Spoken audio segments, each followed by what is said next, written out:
परंपरेप्रमाणे भगवंताचं नामस्मरण करूया. छान बसा, खणखणीत टाळी वाजवा. जी टाळी वाजवली की या शरीरामध्ये रोग प्रतिकारक शक्ती निर्माण होते. म्हणजे काय, कोणत्याही रोगाला आतल्या आत संपवण्याची ताकद. औषधाची आवश्यकता नाही. रामनामासारखं, भगवंताच्या नामासारखं दुसरं औषध नाही. पण ते मनापासून घेतलं पाहिजे आणि योग्य स्थितीमध्ये बसलं पाहिजे. ज्यांना बसता येणं शक्य आहे त्यांच्याकरता नियम आहे. वयानुरूप बसता येत नसेल तर आग्रह नाही. ज्यांना बसता येणं शक्य आहे त्यांनी छान मांडे घालून बसा. खणखणीत टाळी वाजवा. आपला आवाज गोड आहे असं गृहीत धरा आणि छान नाम घ्या. संख्याबळाचा विचार केला. संख्याबळाचा म्हणजे कान टवकारू नका. राजकारणावर मी एक भाष्य करत नाही. ऐकलंय कालपासून कधी? माझा विषय नाही. संख्याबळ असं म्हटलं म्हणजे एक विरुद्ध अनेक. आपण अनेक आहात ना. आत्ता आवाज जास्त कुणाचा आहे? जो उभा आहे त्याचा. म्हणजे कीर्तना करता म्हणतोय. कीर्तना करता उभा आहे त्याचा आवाज जास्त आहे आणि आपला आवाज कमी आहे. पण संख्याबळ तुमचं जास्त आहे. तुमच्या गटामध्ये जास्त आमदार आहेत. मग आवाज तुमचा जास्त यायला पाहिजे. एकटा देवेंद्र काय पुरणार आहे का सगळ्यांना? पण सगळ्यांना पुरून उरेल. सद्गुरुनाथ महाराज. थोडासा विनोद. मुळात या गादीवर उभं राहून राजकारणावर भाष्य करू नये असे आमचे गुरुजी सांगतात. का हो असं? कारण ज्यांचं नाव आम्ही इथं उभं राहून घ्यावं असं त्यांनी काही केलंय? असं काही केलंय का? कर्तृत्व आहे काही? मग आम्ही त्यांचं नाव का या मुखातनं घ्यावं? ही वाणी भगवंताकरता वाहिली आहे. त्यामुळे ते भगवंताचं गुणसंकीर्तनच त्यातनं यावं. राजकारणात बोलू नये. जे बोलतात त्यांना दंडवत आहे. आपण निंदा कशाला कोणाची करा? पण राजकारण बोलायची ही गादी नाही. ही नारदांची गादी आहे. भगवंताचं नामच घेतलं गेलं पाहिजे.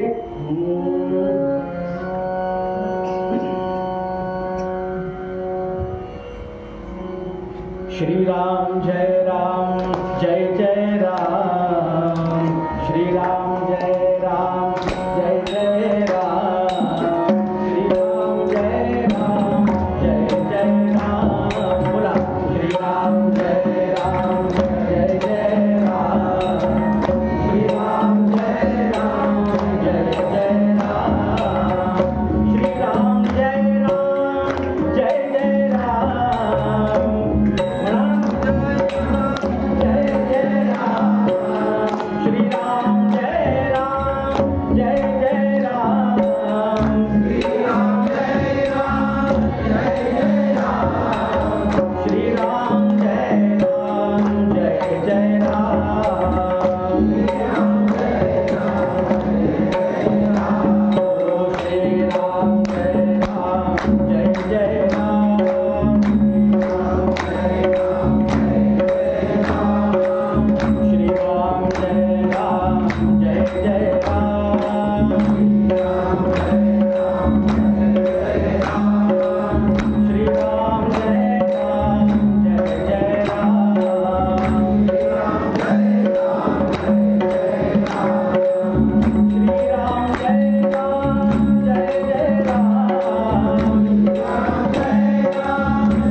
महाभारतातलं युद्ध संपलं आणि हस्तिनापूर आणि ते राज्य पांडवांच्या स्वाधीन केलं. पांडवांच्या स्वाधीन केलं. राजा धर्माला राजगादीवरती बसवलं आणि भगवान गोपाल कृष्ण सगळी राज्याची घडी बसवून द्वारकेला निघून गेले.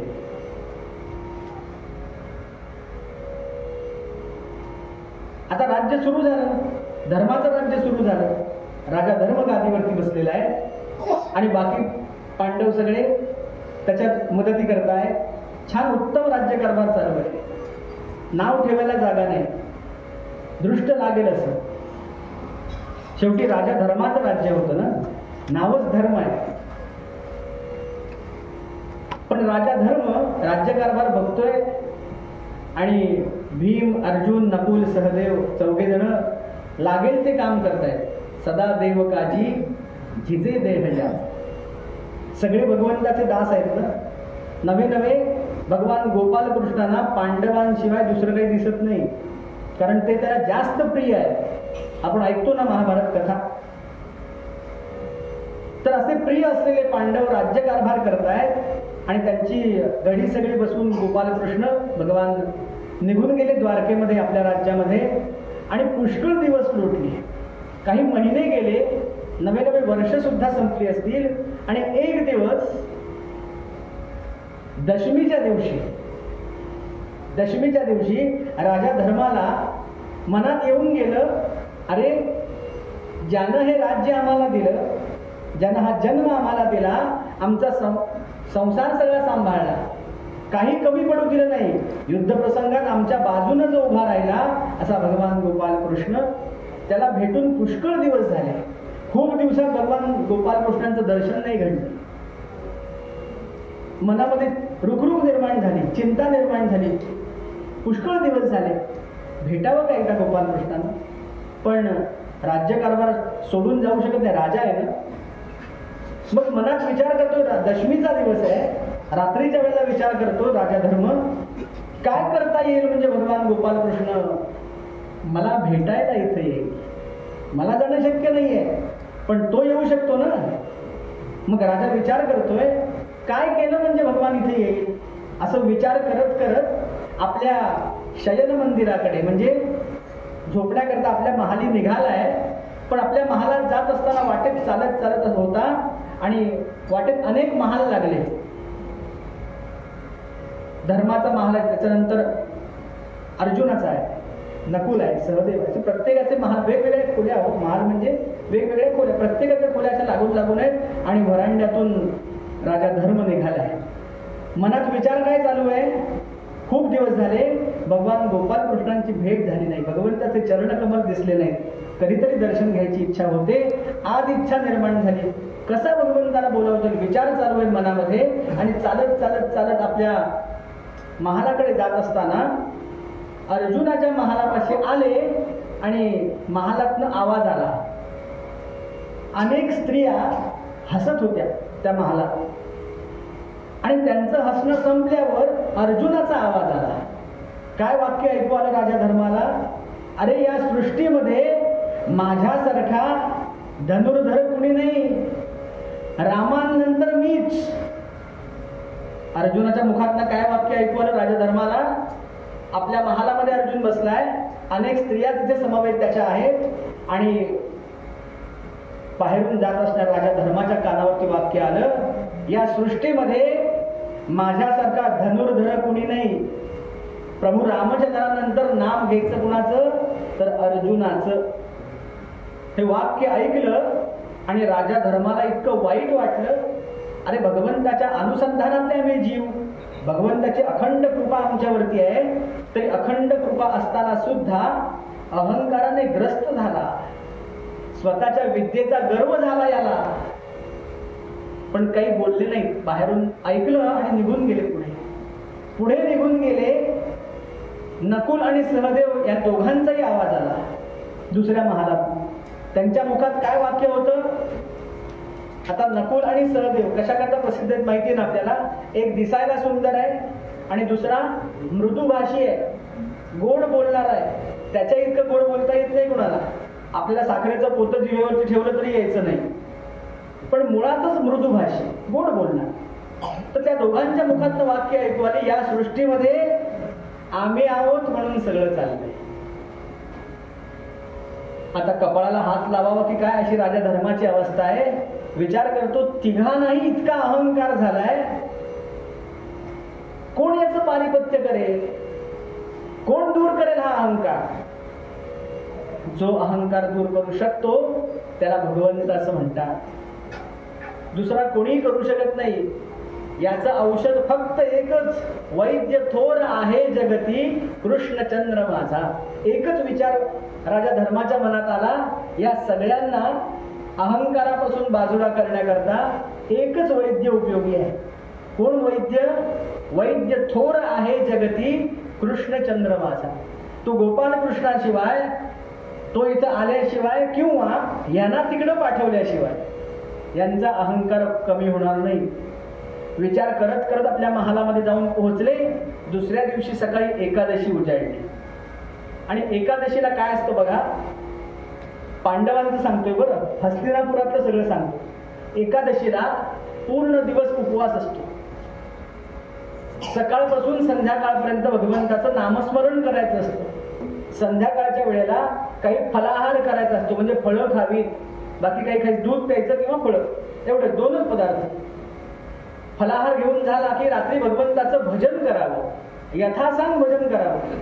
आणि भजन संपलं की मग कृष्ण कृष्ण कृष्ण म्हणत त्याच्या नामाचा जप करत झोपून जावं.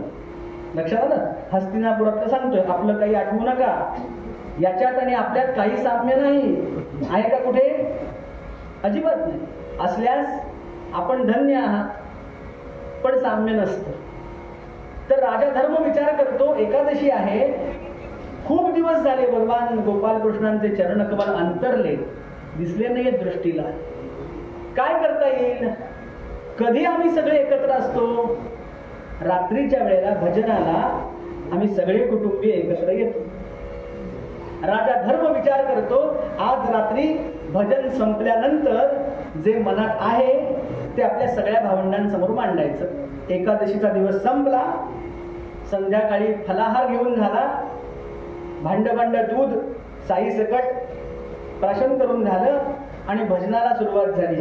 काय भजन केलं हो? काय भजन काय केलं? कुणाचं भजन करणार? भजन कुणाचं करणार? गोपाल कृष्णाचं करणार. दुसरं आहे कोण? सगुण संपन्न पंढरीच्या राया. सुंदर भजनाला सुरुवात झाली, भजन झालं आणि भजन झाल्यानंतर बाकी जमलेली मंडळी एक एक करून आपल्या घरी जायला लागली. आणि आता 5च जण राहिले. कोण कोण होते 5 जण?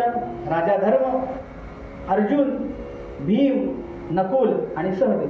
5च भाऊ शिल्लक आहे. बाकी सगळेजण आपापल्या महाली निघून गेले, आपापल्या घरी निघून गेले. बाळा बस, बस अजून बस.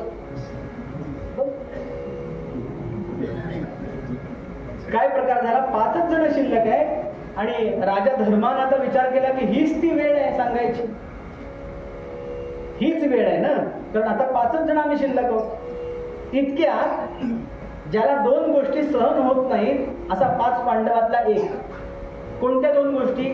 ज्याला भूक काठत नाही आणि झोप आवरत नाही असा एक पांडवातला जो होता, तो उठून उभा राहिला, मोठी जांभई दिली. दादा मी चाललो, कारण माझी वेळ झाली, मी वेळेवर झोपतो, वेळेवर पहाटे उठतो, मला व्यायाम वगैरे करायचा असतो असं त्यानं सांगितलं. बाकीचे हसले, झालं यांची झोपायची वेळ झाली, निघाले. बाकीचे 3 जण भीमाला उद्देशून म्हणतात. थोडीशी चेष्टा मस्करी सुरू झाली, पण त्यानं लक्ष दिलं नाही. तुम्ही काय बोलताय ते बोला, मला काही फिकीर नाही त्याची, माझी वेळ झाली, मी चाललो.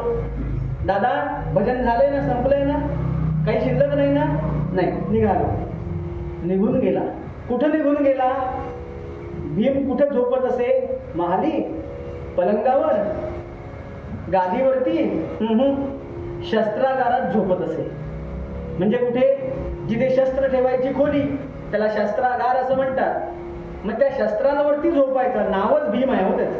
कसा झोपायचा वर्णन कवीने केलं तेवढं शब्दात फक्त सांगतो आपल्याला. धनुष्य बाण असतात माहिती ना, ते धनुष्य बाणले बाण नाही, फक्त धनुष्य 5-25 रचायचे, त्याची शय्या तयार करायची, त्याच्यावर आपण झोपायचं. उशाला गदा घ्यायची आणि हात ते बाहेर जायचे शय्येच्या.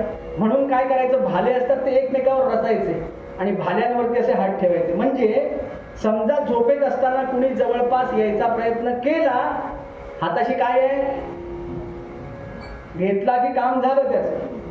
म्हणजे जागरूक आहे, हाताशी शस्त्र, त्याला शस्त्राशिवाय चैन पडेना. म्हणून झोपायचा शस्त्रागारात तिकडे निघून गेला. जसा भीम उठला निघून गेला झोपण्याकरता, बाकीचे पण चुळबुळ करायला लागले. तर आपण पण जाऊया, बरोबर ना. 11:30ची वेळ ठरली, बुवाने 11:15 वाजवले, तर चुळबुळ होणं स्वाभाविक आहे की नाही. म्हणजे तुमची नाही हो, बाकी पुढच्या सेवेला आले त्यांचं म्हणतं. बाकीच्यांची चुळबुळ सुरू झाली आणि अर्जुनानं पुढाकार घेतला. दादा मी पण निघतो आता, मला येता झोप आवरत नाहीये. का रे, मगाशी त्या भीमाला हसत होतास तू. राजा धर्म त्याला सांग, नाही हसत होतो, पण आता काय झालंय, दिवसभराची एकादशी आहे, पोटात विशेष काही आधार नाही, जातो होता, झोपतो. म्हणून झोपायला निघाला, तेवढ्यात राजा धर्मानं हाक बोलले, अर्जुना इकडे. अरे थोडं बोलायचंय. दादा मग सकाळपासून का नाही बोलला. अहो मोकळेच होतो आपण बसलेले, आता झोपायला निघालो म्हटल्यानंतर तुम्ही बोलायचं म्हटलं परत तासभर काढणार माझा. ते जाऊ दे, मी सांगतो, इकडे बसा, इथं तिघही बसा माझ्यासमोर. या तिघांजवळच काम होतं बरं. ज्याच्याकडे काम नव्हतं तो आधीच आपल्या घरी, आपल्या जिथं निवास करायला पाहिजे तिथे निघून गेला. तिघांना जवळ बोलावलं आणि अगदी तळमळीनं राजा धर्मानं बोलायला सुरुवात केली. काय झाले सांगू का, एखादा जो मुरब्बी कलाकार आहे ना, कसबी म्हणतो आपण त्याला, तो साधारणपणे समोरच्याचा अंदाज घेऊन मगच बोलायला सुरुवात करतो बरं. अंगावर जाणं असण्याची पद्धत नसते, आणि अंगावर जाणारा कधी शेवटपर्यंत पोहोचत नाही, तो अर्ध्यातच पडून जातो कुठेतरी. त्यामुळे सांभाळून बोलायला सुरुवात केली राजा धर्मानं. काय झाले माहितीये का, भगवान गोपाल कृष्णाने हे राज्य आपल्याला दिलं, राज्याच्या गादीवर मला बसवलं, तुम्हाला खाते वाटप करून दिलं आणि स्वतः मग द्वारकेला निघून गेलं. पुष्कळ दिवस झाले, पुष्कळ महिने झाले, देवाला बघितलं नाहीये. खूप आठवण येते त्याची. अर्जुन म्हणाला, त्यात काय, हाच मारा, येईल तो. कसा भाव बदलला बघा. त्यात काय कठीण आहे, हाक मारा, त्याला येईल तो, त्याला काय काम आहे, त्याला काय काम आहे. बर, काही बोलला नाही राजा. पण राजा धर्माने पुढचं वाक्य सांगितलं, ऐक अर्जुना, अरे तो येईलच ना, आपलाच आहे तो, का नाही येणार. प्रेमानं हाक मारले तर भगवान येणार नाही का, नक्कीच येईल. पण असं नुसतं हाक मारून त्याला बोलावणं मला योग्य वाटत नाही. मग काय करूया, आज एकादशी आहे, उद्या द्वादशी आहे, म्हणजे काल खरी आपली काल एकादशी झाली आहे. काल हे चरित्र मी सांगणार होतो, पण पहिला दिवस म्हणून भगवान मंगलमूर्तींचं चरित्र सांगितलं, म्हणून आज हे सांगतो. तर आज एकादशी झाली, उद्या द्वादशी आहे. माझ्या मनात असं आहे, द्वादशीच्या पारण्याला म्हणजे उपवास सोडू तेव्हा 1000 ब्राह्मणांना आपण भोजन घालावं असा माझ्या मनात संकल्प येतोय, असं राजा धर्म या तिघांना सांगतो. पण 1000 जणांना जेवण घालायचं बरोबर आहे, पण त्या 1000मध्ये सगळ्यात पहिलं पान माझ्या कृष्णचंद्राचं असावं. बस समजला का विषय, संकल्प कळला का काय तो. उद्या पहाटे द्वादशीला पारणं करताना 1000 लोकांना मला जेवायला घालायचंय, 1000 ब्राह्मण भोजन घालायचंय, आणि त्या सगळ्यामध्ये सगळ्यात पहिलं पान माझ्या कृष्णचंद्राचं असावं. बस. अर्जुन म्हणतो, देवा त्यात काय एवढं मोठं आहे दादा. अहो निरोप पाठवा, आमंत्रण धाडा कृष्णाला, येईल तो. कारण तो वाटच बघत असतो, पांडव बोलावतात कधी आणि मी येतोय कधी. अहंकाराचा वारा न लागो राजसा असं म्हणतात ते उगाच का. इतका अहंकाराने ग्रस्त झालाय, याचं कारण काय आहे, भगवंतापासून बाजूला झाला, विसरला. पण राजा धर्माने पक्क केलं होतं, काहीही झालं तर यांच्या मनातला अहंकार काढलाच पाहिजे. अर्जुन म्हणतो, दादा एवढं काही काळजी करायचं कारण नाही, आपल्याकडे आचारी वाढपी भरपूर आहे, हस्तिनापुरात कमी काही नाहीये. बरं 1000 ब्राह्मण जेवायला पाहिजेत, गावात फक्त निरोप पाठवा. 1000 लोक नक्की उद्या सकाळी जेवायला येतील. आचार्यांना जेवण करायला सुरुवात करायला सांगा. आपल्यापैकी कोणीही जरी द्वारकेला गेलं आणि आमंत्रण केलं तरी सकाळी पहिल्या प्रहराला गोपालकृष्ण जेवायला येतील. राजा धर्म म्हणतो मग तू जा ना अर्जुना, कारण तू त्याचा लाडका भक्त आहेस. आमच्या पाचांमध्ये तू जास्त जवळच आहेस. छे छे, आमंत्रण करायला मी जाऊ? मी किती डोकावतोय बरं. कुणाला आमंत्रण करायला जायचंय? जगाच्या चालकाला. तरी सुद्धा अर्जुन म्हणतो मी जाऊ? अहो एवढ्या साध्या कामाकरता मी कशाला जायचं? त्या नकुल सहदेवाला सांगा. तसंही काही काम करत नाही, बसून असतात नुसते. ते दोघी फणा काढल्यासारखे उभे होते. आमच्या अंगावर येतो काय? पण राजा धर्माने सांगितलं नकुला जा, तू लहान आहेस ना, जा. मी सांगतो म्हणून जा. आणि तुला गोड बोलता येतं, मग मृदुभाषी आहेस, मितभाषी आहेस, देवाला सांग. राजा धर्मानं आठवण काढली. उद्या सहस्र भोजन, सगळ्यांना 1000 जणांना आमंत्रण केले भोजनाचं. द्वादशीला पारणं करायचंय. तू यावं अशी इच्छा आहे. बोलावणं करायला जा बघू तू. तो म्हणतो कुठून हे धाकटे पण माझ्या अंगी आलं? म्हणतात ना नकट व्हावं पण धाकट होऊ नये. का? सगळं अंगावर पडते बघा. पण इलाज नव्हतं काही. राजानं धर्मानं सांगितलं, निघाला. आता हस्तिनापूर ते द्वारका किती अंतर आहे? गेले कोणी? गेलात नसाल तर कधीतरी जाऊन या. 900 किलोमीटर अंतर आहे रस्त्याने गेलं तर. रस्त्याने गेलं गाडीने तर 900 किलोमीटर अंतर आहे. आजचं सांगतोय हा. आणि रेल्वेने गेलं तर 1390 किलोमीटर अंतर भरतं. 1390. पण त्यावेळी काय होतं, हा सगळा प्रवास करण्याकरता रथ वापरला जायचा. घोड्यांचा रथ. आणि राजा धर्माकडे असे वेगळे घोडे आहेत जे वायू वेगाने मार्गक्रमण करायचे. म्हणजे एका पळामध्ये, पळ म्हणजे पापणी लवते, त्याला किती वेळ लागतो? तो 1 क्षणभर, पळभर. त्या एका क्षणात हजारो मैल अंतर कापून जायचं. असे वेगळे घोडे, कारण ते परमेश्वरी कृपा आहे शेवटी ती. मग नकुलानं काय केलं, त्यातले निवडक घोडे घेतले, रथ जोडला, निघाला. क्षणात निघाला, क्षणात पोहोचला, कारण इतका वेगवान रथ आहे. जाताना राजा धर्मानं सांगितलं होतं एकादशी आज. तू म्हणशील रात्रीच्या वेळेला आपण जातोय द्वारकेला, देव झोपला असेल. बरोबर ना? भजन संपल्यानंतर 11 नंतर यांचा संवाद सुरू झाला. रात्री चर्चा होईपर्यंत 12 वाजले. 12 वाजता रात्री देवाकडे गेलं तर देव झोपणार ना.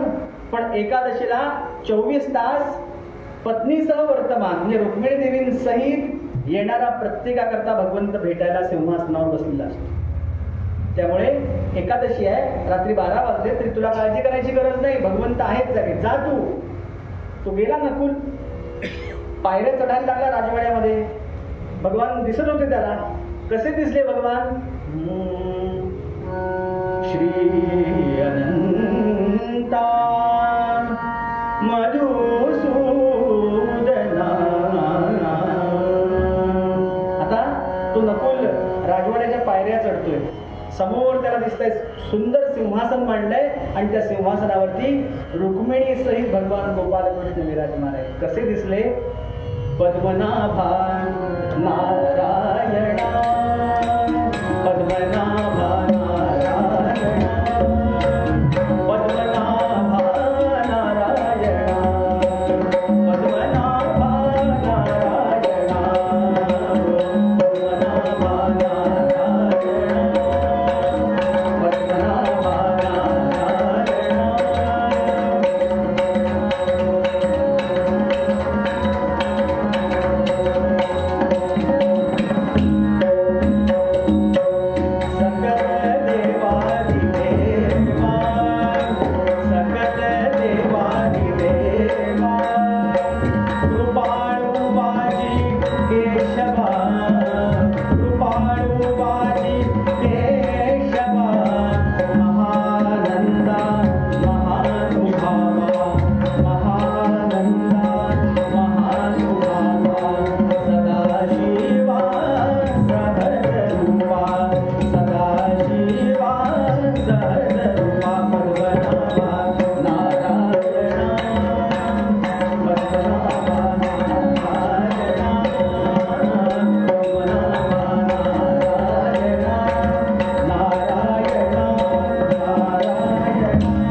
पायऱ्या चढत चढत चढत चढत वरती जातोय.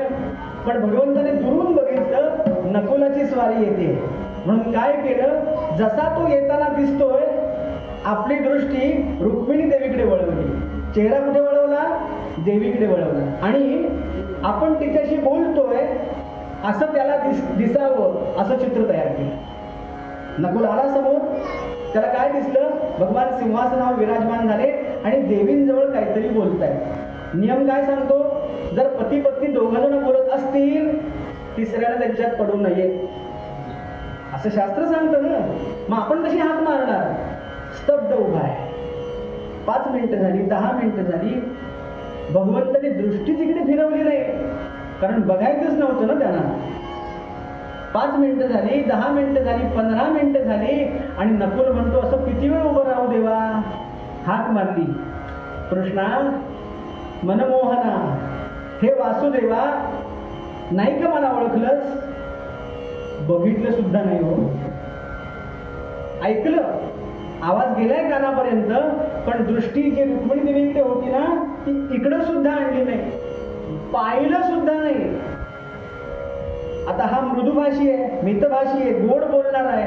त्यानं स्तुती सुरू केली, देवा अरे मी 5वा पांडव आले, तू ओळखलं नाहीस का मला, नकुल आहे मी, आमचा आहेस तू. आता भगवंताची स्तुती करायला सुरुवात केली, पण भगवंताने ठरवलं होतं काही झालं तरी याच्याकडे पाहायचं नाहीये, कारण अहंकाराने ग्रस्त झाला ना. जो जीव अहंकारामध्ये ग्रस्त होतो त्याला भगवंत कणभर सुद्धा आपलं म्हणत नाही. आम्ही रामाचे रामाचे, राम कुणाला आपलं म्हणतो, दास रंक दीन, जो त्याचा दास आहे ना त्यालाच तो आपलं म्हणतो.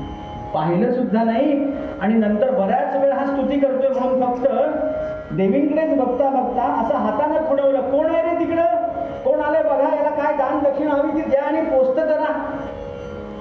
नकुल म्हणतो मी काय दान दक्षिणा मागायला आलोय का देवा, अरे आमंत्रण करायला आलो, मी पांडव आहे. त्याच्याकडे न बघता भगवान बोलतायत, कोण पांडव बिंडव मी काय ओळखत नाही कुणाला, आले असतील माझ्या संपर्कात आधी कधी, पण आता मला काही स्मरत नाही. तू कोण आहेस मला माहित नाही, शिलेदार कोण आहे तिकडं, याला काय हवं ते बघा, हवं नको ते द्या, निघून जायला सांगा. या या तुम्ही, शब्द काय वापरले, या, पण हातानं काय सांगितलं, या तुम्ही, म्हणजे इथून चालते व्हा. मराठी शब्द वाईट वाटतात, पण वाईट वाटून उपयोग काही होता का. एकदा भगवंताला वाटलं याच्याशी असं वागायचंय, निर्णय त्याचा असेल तो मान्य करण्याशिवाय आमच्याकडे काही पर्याय नाही. जसा आला होता तसा रथ घेतला आणि पुन्हा हस्तिनापुरात आला. आता हे 4 जण वाट बघत होते, 3 जण वाट बघत होते, राजा धर्म, सहदेव आणि अर्जुन. जसा हा आला येताना याची नजर खाली आणि पावलं जड, हळूहळू चालत आला. त्याच्या एकंदर येण्याच्या चालीवरनं लक्षात आलं काम झालेलं नाही. आता दोघे हसायला लागले, अर्जुन आणि सहदेव. काय मग काय म्हणाले गोपाल कृष्ण, आले की नाही. डोळ्यातनं अश्रू गळायला लागले हो त्याच्या. आणि त्याला एकच वाक्य राजा धर्माला सांगितलं, दादा मी गेलो होतो, प्रार्थनाही केली, आमंत्रणही सांगितलं, पण मी कोण पांडव यांना ओळखतच नाही अशी भगवंताने भूमिका घेतली. अहो बोलायचं लांब राहिलं, पाहिलं सुद्धा नाही माझ्याकडे.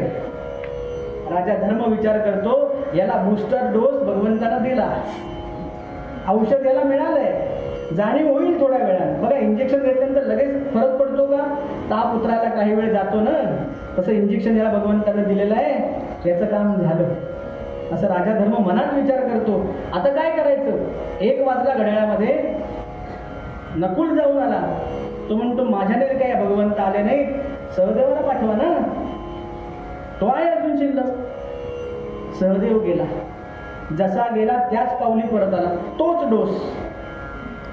जसं नकुलाशी वागले तसंच सहदेवाशी. जसे दोघे जण मानाखाली घालून परत आले, आता तो हसायला लागला. अर्जुन, मला माहिती होतं या दोघांनी जाऊन ते काम होणार नाही. याचं कारण काय आहे, अहो तो माझा सखा आहे. यत्र योगेश्वर कृष्णो तत्र पार्थो धनुर्धरा, गीतेमध्ये ऐकतो ना आपण, अहो मी जिथं आहे तिथं भगवंत असतो. अहंकाराने ग्रस्त झाल्यामुळे गीतेतला श्लोक सुद्धा त्याने आपल्याकडे लावून घेतला. अहो, जिथे गोपालकृष्ण तिथे अर्जुन म्हटलं पाहिजे ना. त्याने काय म्हटलं, जिथं मी तिथे गोपालकृष्ण. वाट बघ. त्या दोघांनी सांगितलं तू जा ना. मग आता आपली भांडण घरातली आठवून बघा, भावाभावातली. एकाला जमलं नाही की दुसरा काय म्हणतो, तुला नाही जमलं मग तू जा. भांडणाला सुरुवात केली. सगळ्यांनी सांगितलं अर्जुना, तू म्हणतोस ना तुझा कृष्ण आहे, तुझ्या हाकेला येईल, जा घेऊन ये जा. राजा धर्म विचार करतो, उशीर बराच होईल. पहाटेच्या वेळेला सगळ्यांना अन्नदान करायची इच्छा आहे, संकल्प करायचा आहे. पण कृष्ण येणार कबूल केलं तर संकल्प करण्यात अर्थ आहे. राजा धर्मानं सांगितलं अर्जुना, आता तुझा नंबर आहे, तू जायचं आता. हो हो जातो ना.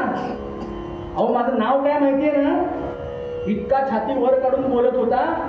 माझं नाव काय आहे, मला अर्जुन म्हणतात, पण माझं दुसरं नाव फाल्गुन आहे. मी आत्ता जातो आणि आत्ता येतो. येताना घेऊनच येतो त्याला. बघा तुम्ही, वाटच बघा फक्त. तुम्ही सगळी तयारी करा इकडे जेवणाची. आचार्याने निरोप द्या, सगळं जेवण तयार करा, मी आत्ता जातो आणि घेऊन येतो असं म्हणून निघाला. राजा धर्मानं त्याला धरलं. ए इकडे, काय म्हणालास नाव तुझं? फाल्गुन. फाल्गुन हो ना. फाल्गुन हा एक मराठी पण महिना आहे, लक्षात असू दे. का? त्याचं काय एवढं? फाल्गुन महिन्यात एक आपल्या हिंदू संस्कृतीतला सगळ्यात मोठा सण असतो वर्षातला. माहितीये का तुला? हो माहितीये. मग त्याचं काय? त्या सणामध्ये दोन्ही हाताने काय करतात, एक कुळाचार करतात. त्याला काय म्हणतात, शिमगा असं म्हणतात. तुझा शिमगा करून घेऊ नको म्हणजे झालं. जातोय ज्या तोऱ्यामध्ये ना, तो तुझा शिमगा केल्याशिवाय सोडणार नाही. लक्षात घ्यायचे, असं काही होणार नाही. मी जिथं तिथं कृष्ण आहे, बघा आणतो की नाही त्याला. तोऱ्यात निघाला हो, रथावरती आरूढ झाला आणि भरधाव रथ सोडला.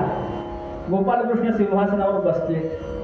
आता मला सांगा, ते द्वारकेमध्ये बसलेत, पण द्वारकेत बसून सुद्धा हस्तिनापुरात काय होतंय याचं चित्र दिसतंय ना त्यांना समोर. माझ्याकडे यायला अर्जुन निघालाय, रथावरती आरूढ झालाय, भरधाव घोडा सोडलाय. एका क्षणाचा विलंब न करता इथे द्वारकेत येऊन पोहोचेल असं म्हणायला आणि अर्जुनाचा रथ समोर येऊन उभा राहिला. एकच वेळ. आता भगवंताने नवीन लीला करायचं ठरवलं. बस त्या दोघांना इंजेक्शन देऊन झालं. आता मुख्य माणसाची बारी आहे. अर्जुनाने रथातनं उतरला आणि राजवाड्याच्या पायऱ्या चढायला सुरुवात केली.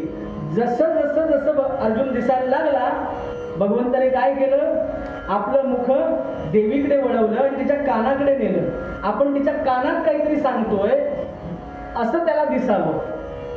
अर्जुनाला दुरून दिसतंय, अर्जुनाला भगवंत काही देवींशी बोलताय, काही कानात बोलतायत म्हणजे काही महत्वाचं असेल असं गृहीत धरलं. हळूहळू हळू पायऱ्या चढतो.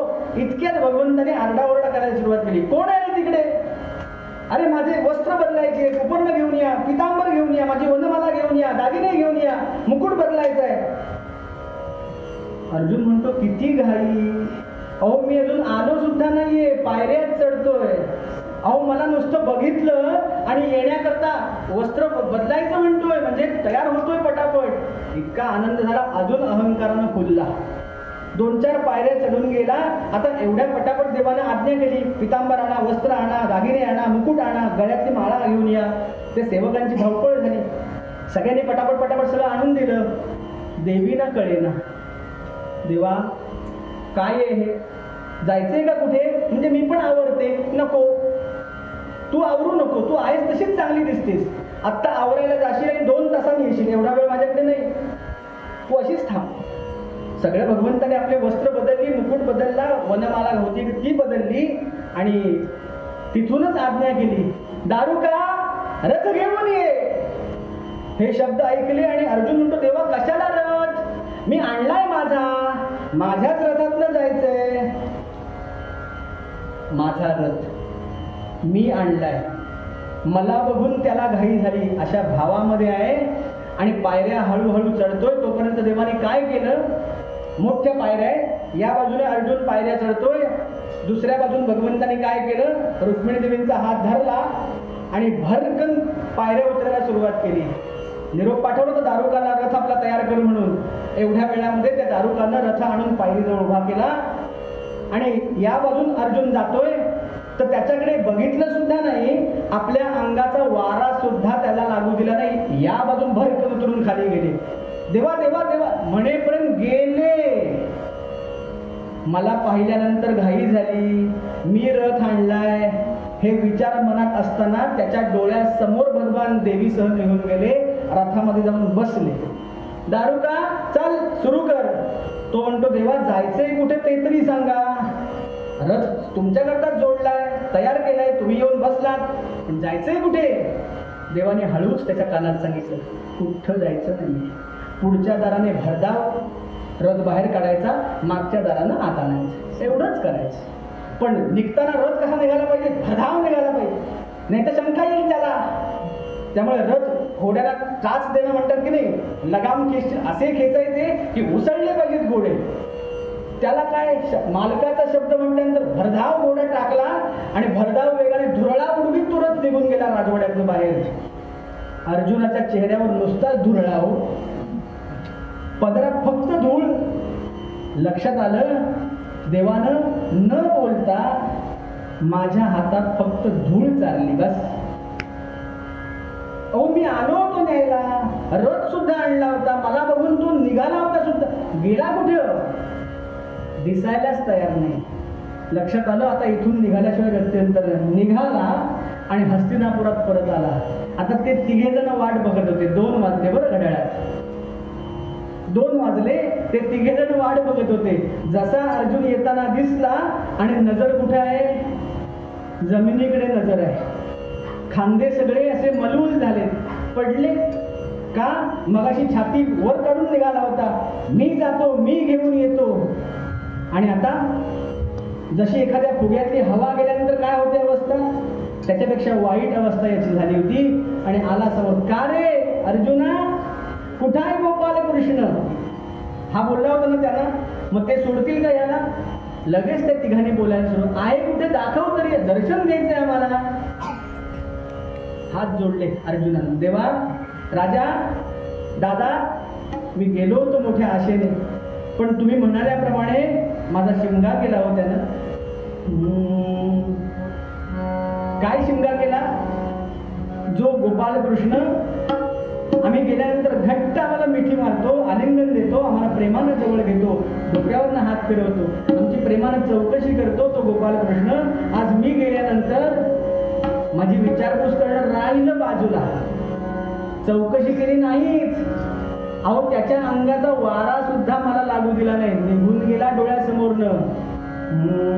मजला वंचियले श्रीहरीने, मजला वंचियले श्रीहरीने, मजला वंचियले श्रीहरीने, मजला वंचियले श्रीहरीने, मजला वंचियले.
माया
दादा माझा जन्म नाही आला, मी आणू शकलो नाही देवाला, मला खूप वाईट वाटतंय, मी मोठ्या अहंकाराने ग्रस्त होऊन गेलो होतो, नाही आणू शकलो.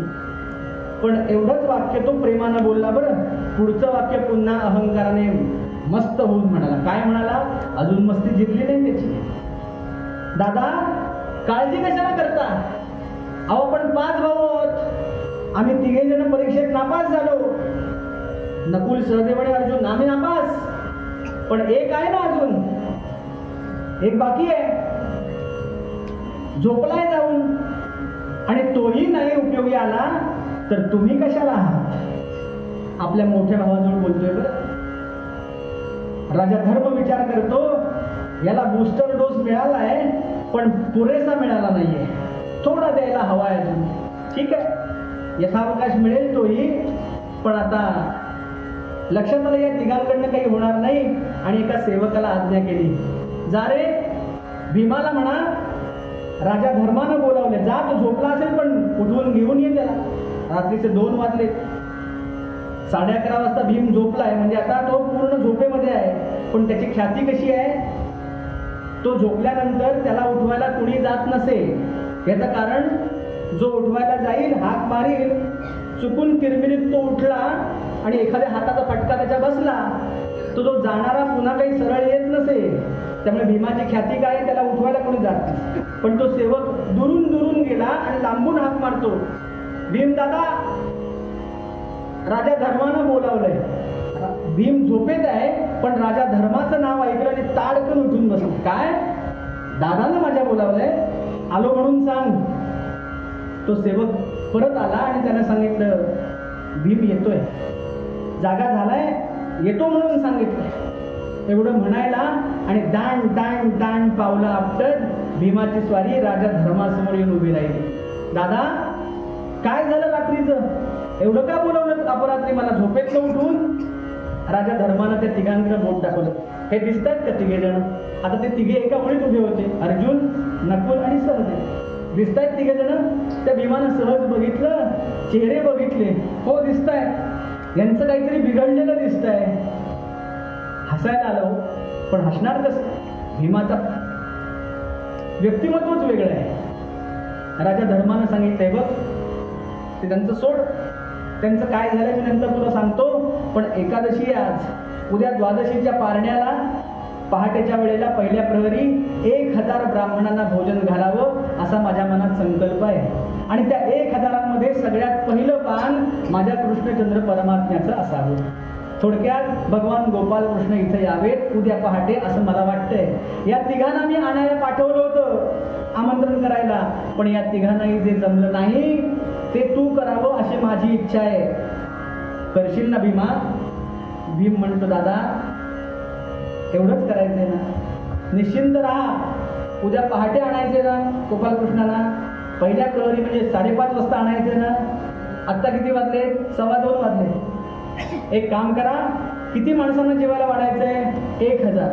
बरं, नुसती 1000 नाही, आपल्या घरातली आजूबाजू सगळीच येणार ना. आता हस्तिनापुरातल्या राजाकडे भोजन आहे म्हटल्यानंतर घरात कुठे चूल पेटणार नाही, सगळेजण यायचे. म्हणजे 1000 ठरल्याप्रमाणे आणि 1000, 2000, 5000 जास्तीचे म्हणून, हो ना? आचार्यांना उठवा. राजा धर्म म्हणतो, भीमा आचार्यांना मी आता उठवायला गेलो, निरोप पाठवला तर दिवसभराचे दमले, झोपले असतील, ते काय लगेच उठणार नाहीत, पण त्यांना उठवायची कला तुझ्याकडे चांगली आहे, तूच जरा जातोस का? भीम म्हणतो, मी गेलो तर हातपाय मोडून येईल त्यांचे, त्यापेक्षा निरोप तुम्ही पाठवा, कारण मला मी एकदा हाक मारतो, नाही म्हटलं तर अंथरुणातून असा उचलतो आणि हौदात बुडवून पुन्हा चुलीजवळ उभा राहायचं इथे. भीमाची पद्धत कशी आहे? एखादा आचार्य उठत नसेल, भीमाची इच्छा झाली की वाटतं मला भोजन हवंय, तो झोपलाय गाढ, भीमानं हाक मारली, ए उठ, तो झोपेत असतो, दिवसभराचा जीव जमलेला आहे, उठला नाही तर तो असा उचलतो, त्याला पाण्याच्या हौदात नेऊन बुचकळतो आणि चुलीजवळ आणून ठेवतो, आता झोप येईल. म्हणून भीमानं काय सांगितलं, दादा मी जर गेलो तर 1-2 हातपाय मोडतील, आपल्याला 5-1000 लोकांचं जेवण करायचंय, तुम्ही निरोप पाठवा, त्यांना उठवा, तयारी करायला सांगा, 5:30 वाजता यायला पाहिजे तर गोपालकृष्ण येतील, माझ्यावर विश्वास आहे ना, येतील. कशी भाषा आहे बघा. जो भगवंताचा दास आहे ना तो विश्वासानं बोलतो, अहंकारानं कधी बोलत नाही. दादा तुमची इच्छा आहे ना, मी आणावं ना, येईल की गोपालकृष्ण नक्की येईल, खात्रीपूर्वक सांगितलं. अरे पण तुला जावं लागेल द्वारकेमध्ये, ते मी बघतो. तुम्ही भोजनाची सुरुवात करा, धान्य निवडायला घ्या, भाज्या चिरायला घ्या, चटणी कोशिंबीर करायला घ्या, लाडू करायला घ्या, जिलबी करायला घ्या, तोपर्यंत मी जरा एक झोप काढतो. असं म्हटलं आणि शस्त्रागारात निघून गेला. झोपला. राजा धर्म विचार करतो, भीमानं ज्या अर्थी शब्द दिलाय त्याची काहीही झालं तरी माझ्या शब्दाखातर भीम गोपालकृष्णाला आणल्याशिवाय राहणार नाही. म्हणून त्यानं आचारी वाढती सगळ्यांना उठवलं आणि सगळ्यांना आरंभ करायला सांगितला.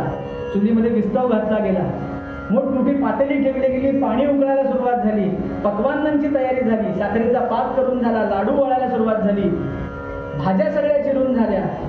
आता आपल्यासारखं जेवण नाही हो, आमटी भात एक सागर संगीत, ताटात जागा नाही पदार्थ वाढायला, इतके पदार्थ तयार केले. किती आचारी होते. मला मागं एका श्रोत्यानं प्रश्न विचारला, हस्तिनापुरामध्ये राजा धर्माच्या राज्यामध्ये किती आचारी होते? मी म्हटलं 100 होते. काय म्हटलं त्याला? 100 होते. तो म्हणाला, बुवा तुम्ही बघायला गेला होतात का? मी त्याला प्रश्न, मी शेवटी बुवा माणूस आहे, मी म्हटलं मी बघायला गेलो होतो की नाही हा नंतरचा विषय आहे, पण तू कुठं बघितलंस ते आधी सांग. सद्गुरुनाथ महाराज, कशाला शंका हवी? हस्तिनापूर सारखं राज्य आहे, एवढ्या मोठ्या राज्यामध्ये 5, 50, 100 आचार्य असणारच आहेत. राजवाडा आहे तो, आपलं घर थोडी आहे. सांगायचा उद्देश, सगळे आचार्य वाढपी कामाला लागले आणि 4 वाजता बरोबर जवळजवळ सगळं जेवण तयार झालं. शेवटचा पदार्थ करायचा शिल्लक राहिला तो म्हणजे भात. जो पदार्थ पानात पहिला वाढतात तो सगळ्यात शेवटी करायचा असतो असं आपलं शास्त्र सांगतं. पण हल्ली आम्ही काय करतो, सकाळी उठलं की सगळ्यात पहिलं सत्कृत्य करायचं, कुकर आग लावायची त्याच्या खाली. सगळ्यात पहिलं काम करतो कुकर लावतो आणि दुपारी जेवायला बसताना काय अवस्था होते, सकाळी केलेला कुकर त्याच्यामधला भात, तो दुपारी भात पानात वाढताना श्राद्धाचा पिंड आहे का तो भात आहे हेच कळत नाही. अहो गार ढोण, कोण जेवणार ते गार ढोण? पानात जी गोष्ट पहिली वाढायची ती स्वयंपाक करणारे सगळ्यात शेवटी करायची असते. कशाने सुरुवात करतो आपण? इकडे अनुभव जास्त आहे, आपल्याला फक्त मान डोलवायचं माहिती, हो म्हणा फक्त. भाज्या चिरण्यापासून सुरुवात होते, फोडणी देण्यापासून सुरुवात होते, गोड पदार्थ केले जातात, चटणी कोशिंबिरी अर्धी तयार करतात. आधी मीठ साखर घालत नाही, आधी मीठ साखर घातली तर त्या पदार्थाला पाणी सुटतं. स्वयंपाकघरातलं मला एवढंच कळतं बरं, बाकी काही कळत नाही. पण त्या सगळ्या शास्त्रानुसार शेवटचा पदार्थ करायचा शिल्लक ठेवला भात. आणि राजा धर्माला निरोप गेला, महाराज सगळी सिद्धता झाली आहे, अन्न सगळं तयार झालंय, फक्त भात व्हायचा शिल्लक आहे. राजा धर्म विचारतो, तो भीम उठला का रे? मगाशी झोपायला गेला होता 2:15 वाजता. तो सेवक सांगतो, महाराज अजून झोपलाच आहे, जा जा त्याला उठवा. तो द्वारकेत जाणार कधी, गोपालकृष्ण येणार कधी? 4 वाजले. हाक मारले, भीमा येतोच ना रे? 1 नाही 2 नाही, राजा धर्मानं स्वतः हाक मारली, भीमा अरे किती तळमळीत तुला सांगितलं, तू शब्द दिलास म्हणून अन्न सुद्धा तयार केलं, येतोस ना? हा आलो आलो. कुठपर्यंत आलंय? तो शस्त्रागारात झोपलाय तिकडनंच सांगतोय, कुठपर्यंत आलंय जेवणाचं? राजा धर्मानं सांगितलं, फक्त भात टाकायचा शिल्लक आहे. हो ना, टाकून द्या भात. आधण घातलंय ना, तांदूळ घाला, त्याच्यात भात करायला सुरुवात करा, मी आलोच. अरे भीमा, भात व्हायला वेळ लागतो किती? पाणी जर उकळलेलं असेल तर अर्ध्या तासात भात होतो. तू इथून हस्तिनापुरात द्वारकेत जायचंयस, गोपालकृष्णांना आमंत्रण करायचंय, भगवान इथे यायचे, काही काळजी करू नका, भात टाका. भाताला आदळ येऊ दे, कड येऊ दे, तोपर्यंत पानं मांडून घ्या. सभामंडप किती मोठा होता? या रांगेत 250 पानं, ह्या रांगेत 250 पानं, आडवी 250 आणि इकडे 250. ओळीत पानं बसत होती. म्हणजे सभामंडप किती मोठा असेल? हस्तिनापुरातलं सांगतोय. सगळी पानं मांडून झाली, भाताला आधण ठेवून भात टाकून झाला, भाताला उकळी सुद्धा आली. आता वाफ जिरली की वाढायला तयार होईल. एक 5 मिनिटाचा अवधी आहे फक्त. पुन्हा राजानं हाक मारली, देवानं हाक मारली, धर्मानं हाक मारली, भीमा अरे भात झाला, होत आला.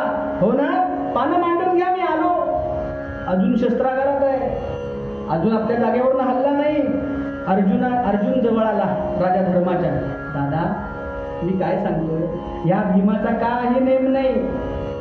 अजून ज्या अर्थी उठला नाही ना, तो अर्थी आता काय तो द्वारकेला जाणार नाही आणि भगवान गोपाल कृष्ण येणार नाही. तो स्वतः येऊन पानावर बसेल. कारण भीमाला भूक काटत नाही, माहितीये ना तुम्हाला. असं हळूहळू राजा धर्माच्या कानात अर्जुन बोलतोय, पण हे सगळे शब्द भीमाला ऐकू झाले. भीम तिकडनं कडाडला. दादा, त्या पार्थाला म्हणावं एकादशी येते, माहितीये ना. त्या एकादशीच्या आधी 5 दिवस मी 5 दिवसाचं एकदाच जेवत असतो. त्यामुळे एकादशीला उपवास घडला तरी माझं काही बिघडत नाही, तुमचं बिघडेल. त्यामुळे या द्वादशीच्या पारण्याला मी नाही जेवलो तरी 5 दिवसाचं अन्न आधीच उदरात घेऊन ठेवलंय. काय म्हणणंय, तू तुझं बघ, माझ्या नादाला लागू नको. तिकडनंच कडाडले. राजा विचार करतो, हे प्रकरण हाताबाहेर जाईल. अर्जुना, तुला काही जमलं नाही, बोलू नको, माझं मी बघतो. पुन्हा हाक मारली. भीमा, अरे ये आता. आलो दादा, कशाला काळजी करता, सगळ्या भाज्या वाढून घ्या बरं. सगळ्या भाज्या वाढून झाल्या पानामध्ये. 1000 पान मांडलंय आणि त्या 1000 पानांच्या मध्ये सोन्याचा पाट, सोन्याचा पत्रा लावलेला पाट, चांदीचं ताट भगवान गोपालकृष्णांकरता मध्यस्थानी मांडलंय. त्या पानावरती सगळे पदार्थ वाढले. चटणी, कोशिंबीर, पक्वान्न, लाडू, जिलबी, जे जे होतं ते सगळं वाढून झालं. भात वाढून झाला, वरण सुद्धा वाढून झालं. आता एकच पदार्थ वाढायचा शिल्लक राहिला. वरण भातावर काय वाढतो आम्ही नैवेद्यावर? तूप वाढतो. राजा धर्मानं शेवटची हाक मारली. भीमा, आता बाबा तुला काय हवं असेल ते कर. तुझ्या विश्वासावरती हा सगळा घाट घातलाय, संकल्प केला 1000 ब्राह्मणाला जेवायला घालेन. भगवान गोपाल कृष्णाला इथं येऊन त्यांच्यासह भोजन प्रसाद घेईल. पण आता मला काही वाटत नाही, तू जाशील आणि भगवान येतील. तुला काय करायचं असेल ते कर. भीमानं सांगितलं, दादा तुमचा आवाज बदलून देऊ नका, वाईट वाटून घेऊ नका, तूप वाढायला घ्या, मी आलो. अहो, तूप वाढल्यानंतर वाढण्यासारखं शिल्लकच काही नाही. सगळे पदार्थ वाढून झाले. तूप कधी वाढतात? शेवटी वाढतात. तूप वाढलं की जेवायला सुरुवात. अर्जुन परत सांगतो, दादा मी सांगितलं होतं हा तूप वाढायला सांगेल आणि कृष्णाकरता जे पान मांडून ठेवलं त्याच्यावर स्वतः येऊन बसेल. चला मंडळी, करा सुरुवात. आला तुमचा कृष्ण, हा बघा समोर बसलाय. आता बघा, बाकीचे जे जेवायला जे येतात ना, त्यांना कृष्ण आला काय किंवा न आला काय, सगळ्यांना काय प्रिय असतं? सर्वे जना भोजन प्रिय. भोजन प्रिय. पंचपक्वान्न समोर वाढून ठेवलंय. अहो, कृष्ण येईल त्याची वेळ झाल्यावर. तो भीम येईल, कृष्णाच्या पानावर स्वतः बसेल आणि म्हणेल, करा सुरुवात. वदनी कवळ घेता नाम घ्या श्रीहरीचे. नुसतं नाम घेतले तरी तो पुरेसा आहे. असं म्हटल्याबरोबर त्या शस्त्रागारात कडामकड आवाज आला. उठला हो जागेवरनं आणि पावलं दांड दांड दांड दांड टाकीत निघाला. आता त्या 1000 पानावरती 1000 ब्रह्ममंडळी म्हणजे ब्राह्मण मंडळी येऊन बसले. सगळ्यांना निरोप गेले. निरोप जसे मिळाले, महाराजांनी आज भोजनाला प्रसादाला बोलवलं म्हटलं तर सगळेजण स्नान करून चांगली वस्त्र परिधान करून येऊन बसले पानावरती. आणि आता भीम आपल्या शस्त्रागारात निघाला. दांड दांड पावला आपटत निघाला. कुठं आला?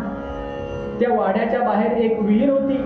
त्या विहिरीवरती गेला, पाणी शेंदलं आणि हंडा होता त्याला बांधलेला. एक एक हंडा काढून डोक्यावरती ओतला. 4 हंडे डोक्यावरती ओतले. याला म्हणतात पहिलवानी अंघोळ. एवढीच, बाकी कष्ट नाही जास्त घेतले. 4 हंडे डोक्यावरती घेतले. वस्त्र नेसली होती ती बदलली, ओली वस्त्र बदलून घेतली, नवीन वस्त्र परिधान केली आणि पुन्हा पावलं आपटत आपटत शस्त्रागाराकडे गेला. आता 1000 माणसं गोल बसून ऐकताय, बघतायत सगळं काय काय चाललंय. त्यांना असं वाटलं तर आंघोळ करेल आणि इथे येईल, सगळ्यांना सांगेल जेवायला सुरुवात करा म्हणून. शस्त्रागारात परत कशाला गेलेला हा, असं म्हणेपर्यंत शस्त्रागारात भीम गेला आणि त्याची सगळ्यात मोठी आवडती विजयी गदा घेऊन आला. आता जेवायला गदा कशाला हवी? गदा लागते का जेवताना? काहीतरी करत असतो हा भीम, असं सगळेजण मनात म्हणतायत. मोठ्यानं म्हटलं तर काय होईल? कपाळ मोक्ष. की त्याच्या खांद्यावरची गदा आपल्या डोक्यावर कधी येईल कळायचं नाही. त्यामुळे भीमासमोर बोललं नको. तो गदा घेऊन आला आणि सगळेजण गोल बसले. इथे भगवान गोपालकृष्णांकरता पान मांडलंय आणि समोर तुळशी वृंदावन आहे. त्या वृंदावनापाशी गेला, हात जोडले, देवाला हाक मारले, देवा कृष्णा, दादानं संकल्प केलाय 1000 ब्राह्मणांना भोजन घालायचं आणि द्वादशीच्या पारण्याला तू यावं अशी दादाची इच्छा आहे. त्याच्या इच्छेकरता तुला आवाहन करतो, तू ये, मी प्रार्थना करतो तुला. एवढ्या प्रार्थना येतो देव कधी? अशा प्रार्थना येतो. पण भीमाला पक्क माहितीये देवाला कसं आणावं. काय केलं? ती गदा खांद्यावरची हातात घेतली आणि गर गर गर गर गर गर गर गर गर गर गर फिरवायला सुरुवात केली हातातच. आणि इतकी ती गोल गोल गोल फिरवली आणि तिने सोडून वरती. ती एवढी त्याला गती दिली त्या गदेला, ती बाणाप्रमाणे वर गेली आणि वरती बघितलं कुठं जाते गदा. ज्या दिशेने जाते ती खाली कुठे येईल अंदाज घेतला आणि ती गदा जिथे पडणार तिथे येऊन खाली उभा राहिला. मान खाली घातली आणि भगवंताला प्रार्थना केली, देवा लाज तुझी, म्हणजे तुला लाज असेल ना भक्ताची, तर ही गदा माझ्या कपाळावर पडण्या अगोदर, हे मस्तक छिन्न विच्छिन्न होण्या अगोदर इथे ये. नाही लक्षात आलं ना? वरती उडवलेली वस्तू काही वेळाला खाली येते की नाही, गुरुत्वाकर्षणाचा नियम आहे. पण इतकी जोरात फिरवली गदा की ती खूप उंच गेली, पण कुठे येणार हे दिसत होतं. म्हणून त्या दिशेनं खाली उभा राहिला, मान खाली केली आणि आता देवाला प्रार्थना केली, देवा लाज तुझी यदुराय, तुला लाज असेल ना भक्ताची तर येशील. कशाला? संकटी तारायाला. माझ्यावर संकट आलंय ना, दादाने संकल्प केलाय, तुला आवाहन करायचंय, तुला आलं पाहिजे. गदा जशी वर गेली, भगवान गोपालकृष्ण द्वारकेतनं बघतायत, माझा भीम जर ही गदा मस्तकावर पडली तर या धक्क्यातनं वाचणार नाही, कारण त्याच्याच ताकदीची ती गदा आहे ना, त्यानंच ती वर उडवली, त्याच ताकदीनं ती खाली येणार आहे. जर मी आता गेलो नाही तर माझा भीम मला परत मिळायचा नाही, परत कधी बघायला मिळणार नाही. भगवान गोपालकृष्ण अस्वस्थ झाले, विचार करतायत, गेलो तर आत्ताच, हीच ती वेळ आहे. भक्त बोलावतो आणि मी जात नाही असं कधी होणार नाही. लगबगीनं निघालं, देवीने उपर्ण, कुठं? रात्रीची वेळ आहे, 4:30 वाजलेत, पहाटे व्हायची अजून, धावपळ काय तुमची? झोपायचं सोडून चाललात कुठे? आत्ता प्रश्न विचारू नको, तुला बघायचंय काय होतंय. एका पटलावरती स्पर्श केला फक्त, समोर स्क्रीन दिसायला लागली रुक्मिणी देवीला. काय दिसलं? ती गदा वरती गेली आणि खाली भीम नतमस्तक होऊन उभा आहे. का? ती गदा माझ्या डोक्यावरती पडावी आणि हा देह संपून जावा. का संपला? गोपालकृष्ण आले नाहीत म्हणून संपला. देवी हे चालेल तुला? अहो देवा, मग वाट कसली बघता, निघा इथनं. म्हणूनच चाललो होतो ना, तू थांबवलंस. एका क्षणात निघाले आणि द्वारकेहून हस्तिनापुरात येऊन पोहोचले. आल्या आल्या काय केलं? जोरदार भीमाला धक्का दिला. काय केलं देवानं? आल्या आल्या जोरदार धक्का दिला भीमाला. परिणाम काय झाला? आपल्या जागेवरनं बाजूला झाला. जिथं गदा पडणार होती तिथनं बाजूला केला, म्हणजे त्याच्या जीवावर आलेलं संकट आधी पहिलं निवारण केलं, बाजूला केला. हात धरला, घट्ट त्याला मागं ओढला आणि सगळ्यात महत्वाची गोष्ट केली, घट्ट मिठी मारली भीमाला.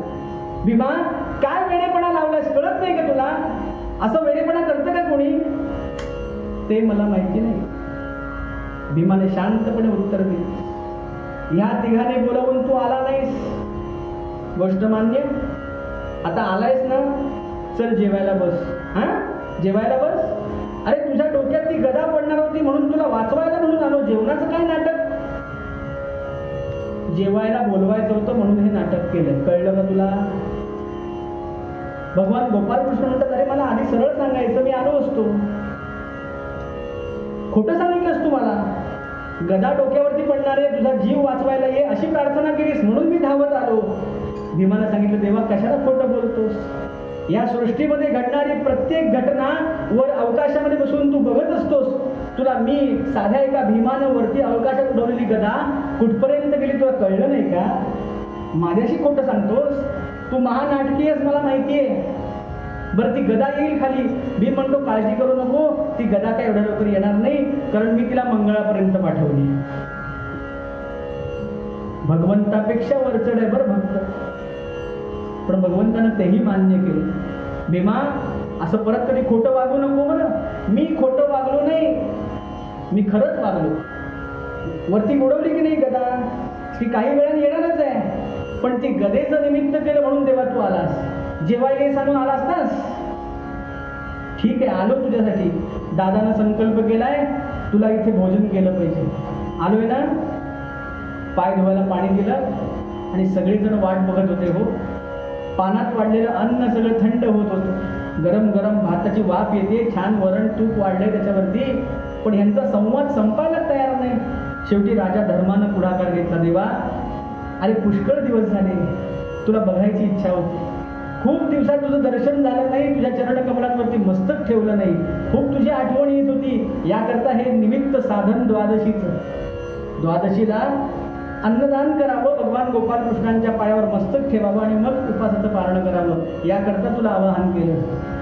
भगवंताने काय सांगावं, अरे तुम्ही जेव्हा हाक माराल मी तेव्हा येणारच आहे, कारण मी कुणाचा आहे? मी आहे कुणाचा? मी तुमचाच आहे. पण तुमच्या मनात नक्की आहे का तुम्ही कुणाचे आहात? ते आहे नक्की. ते तिघे जण आले आता हळूहळू. अर्जुन, नकुल आणि सहदेव. त्यांना लक्षात आलं भीमानं हस्तिनापुरातनं बाहेर न जाता इथल्या इथे उभं राहून भगवान गोपाल कृष्णा इथे यायला भाग पाडलं. कशामुळे जमलं? ते तिघांनी जवळ येऊन विचारलं, ए भीमा, ते सोड ना, मागचं चेष्टा मस्करी तुला बोललं सोडून, पण एकच गोष्ट सांग ना मला, असं तू काय केलंस ज्याने भगवान गोपाल कृष्ण तुझ्या समोर येऊन उभे राहिले?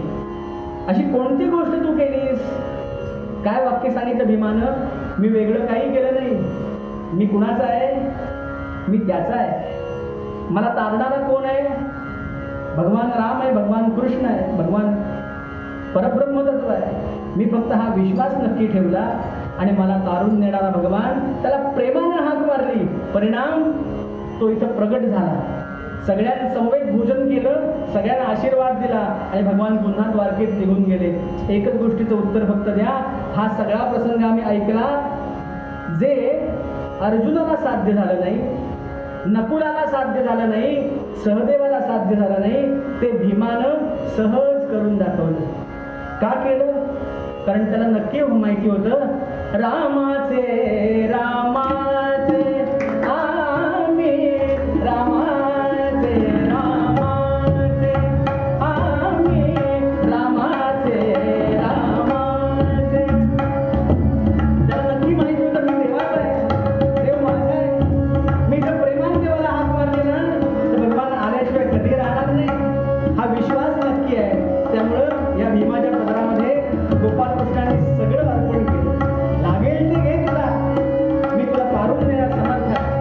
पण तू आपलं म्हणतोयस ना मला, रामाचे रामाचे आम्ही, रामाचे रामाचे.